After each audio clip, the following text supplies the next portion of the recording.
Kumusta kayo mga tol? Ngayong araw nga pala ay magche-change oil tayo ng aking Smash ngayon kasi nga ito ay lagpas-lagpas na. So dapat mga tol ay nasa 1,500 kilometer nakapag-change oil lang ako kasi ang ginamit kong langis dito mga tol ay yung mababa lang or yung may ordinary lang siya na langis. So yun, pero lumagpas na to ng 2,000. Kaya ngayon mga tol ay magche-change oil tayo. Ayun nga mga tol, pagkatapos niyan ay pagkalagay ko ay babaklasin na natin, pero sa kasamang palad ay mali pala yung daladala kong pangbakla sa ilalim. So yun mga tol, balik kukuha ako dito ng tama at hanapin ko kung ano nga ba yung sukat dito sa ilalim na to.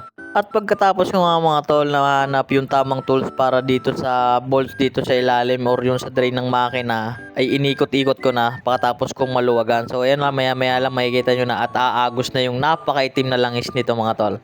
At tip ko lang din sa inyo mga tol, kung sakali naman mag-change oil kayo, ay mas maganda kung medyo mainit yung makina nyo. So hindi naman yung sobrang init na hindi mahawakan, yung tamang-tamang init lang, yung parang alam niyo yung parang maligamgam lang yun. Alam, para mas maganda yung daloy ng langis.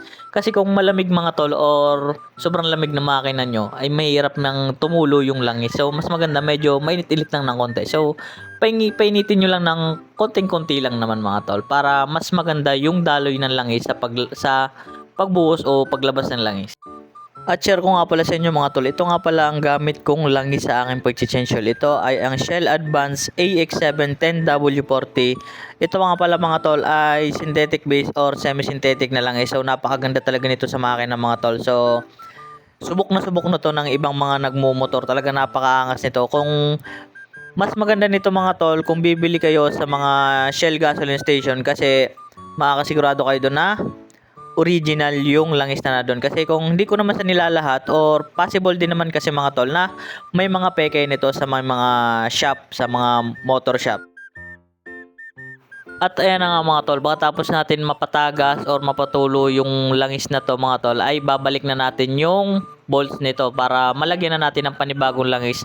Saka nga pala mga tol, kung mag-change oil kayo at magpapalit kayo ng oil filter, so mas maganda mga tol ay maglagay kayo ng 1 liter. So, depende pa rin naman sa inyo yan kung 1 liter o 800 ml pa rin. Pero para sa akin, mas maganda kung maglalagay kayo ng 1 liter kung magpapalit kayo ng oil filter.